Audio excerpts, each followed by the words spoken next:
Welcome back to Hardball. The 2018 midterm elections are roughly 400 days away, and Democrats are trying to chart a path forward. And today they scored a big victory. President Trump, defying his own party, signed off on a deal with Nancy Pelosi and Chuck Schumer to lift the debt ceiling and fund the government for 3 more months. Republican leaders were livid, but Minority Leader Schumer praised the deal. Let's listen.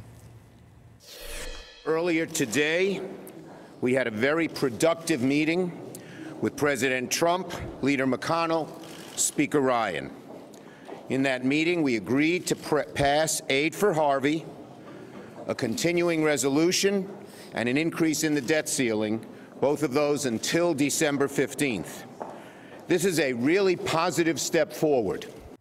Well, isn't it? While this was a small step forward, I'd say, for Democrat, what's the bigger vision they're painting for America? For more of that, I'm joined by Democratic Congressman Tim Ryan from Youngstown, Ohio.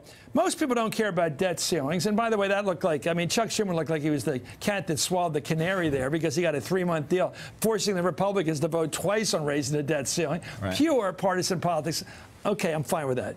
But what's that about building this country up? And how's this country going to look any different 5 years from now, 10 years from now, 20 years from now, if the Democrats ran the whole show? Don't you guys have to, and women have to, show the country once in a while a picture of physically what America is going to look like if you were running the show, to remind them why they should vote Democrat, even when you're losing some of these elections.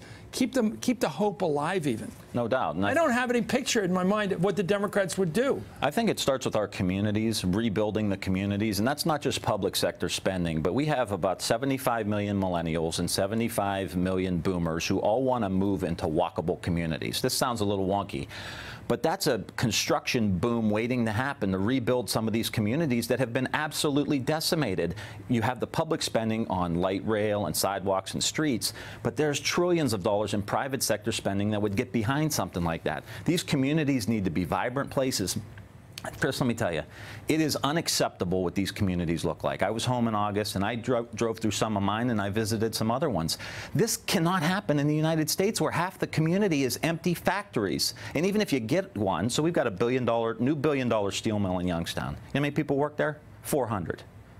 If you spent $1 billion 50 years ago, you'd have 20,000 people working there. So we've got to figure out the global economy, automation, artificial intelligence, and how to connect that to these working class communities. How come when I travel, and I've traveled a bit, when I'm in China and I get on a train that goes 300 miles an hour and you don't know you're moving? China, yeah, a country we thought was poor.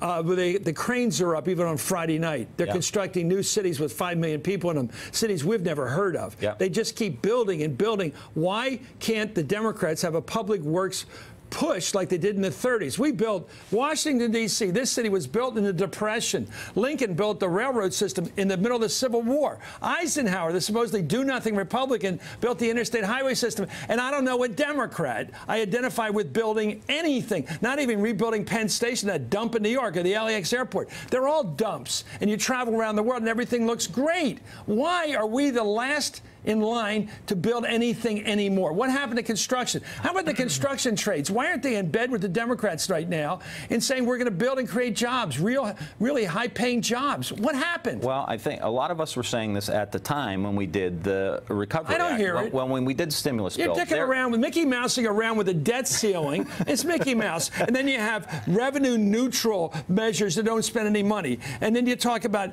I mean, I don't, and PAFERs. Why don't you spend some money and build?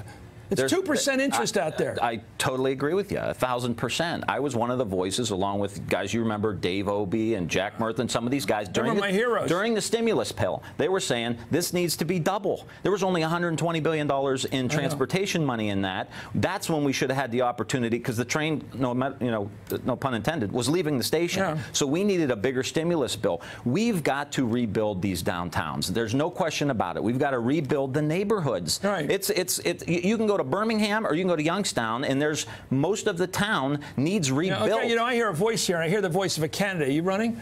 Why don't you just say you're running? What do you got to lose? I don't know if I am. You're in New Hampshire the other day. You're all around the country. I was in Kentucky. How many states you've been in the last month? I was in Kentucky. I was in Alabama. Yeah. I'll be in Indiana. I'm going to West Virginia. None of those are early primary. I go if I'm invited. I was invited to Iowa. Going to Iowa for the steak fight. I was invited to Iowa, and they invited me back, which I thought was a good sign. And you're laughing. Why don't you say you're running instead of laughing? Because I don't know if I am. Okay.